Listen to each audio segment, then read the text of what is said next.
இந்த பூ பார்த்திங்கன்னா ஜல்லிப்பூ, மூகுசளி பழம் பூ அப்படின்னுவாங்க. கொடி வகையை சார்ந்தது. நல்வேலை பூ. இந்த பூ வந்து ஒரு கீரை வகை. நல்வேலைன்றது ஒரு கீரை வகை. இது இது வந்து சுண்டைக்காய் பூ. சுண்டைக்காய் நம்ம பற்றி அடிக்கடி யூஸ் பண்ணியிருக்கோம். சுண்டைக்காய் வத்த குழம்பு, பொரியல் அப்படிலாம் பண்ணி யூஸ் பண்ணுவாங்க. அதோட பூ தான், சுண்டைக்காயோட பூ தான் இந்த பூ. அதுக்கு அடுத்தது பார்த்திங்கன்னா தக்காளி பூ. இது வந்து நம்ம அன்றாட வந்து சமையலுக்கு பயன்படுத்தக்கூடியது.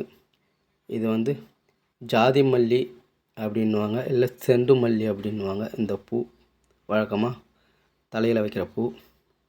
இதுக்கு பார்த்தோன்னா அருகம்பில், நம்ம வந்து ஜூஸ் போட்டு சாப்பிடக்கூடிய அருகம்பில்லோட பூ தான் இது.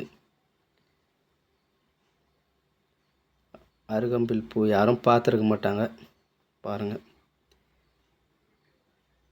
இது பார்த்திங்கன்னா துளசி, கருந்துளசி. இது வீட்டுக்குள்ளே இருக்குது கருந்துளசி பூ.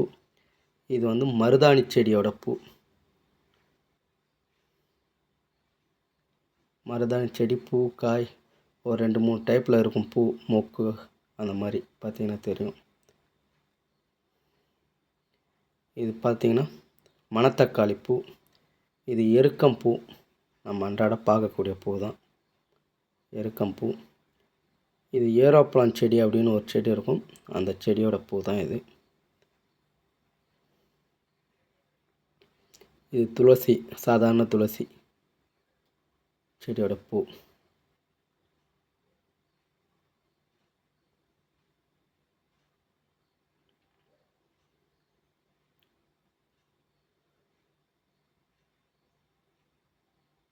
இந்த பூ பார்த்திங்கன்னா கருவேப்பிலை செடி, கருவேப்பிலை மரத்தோட பூ தான் இது. ரொம்ப மணமாகவும் ரொம்ப அழகாகவும் இருக்கக்கூடிய பூ இது.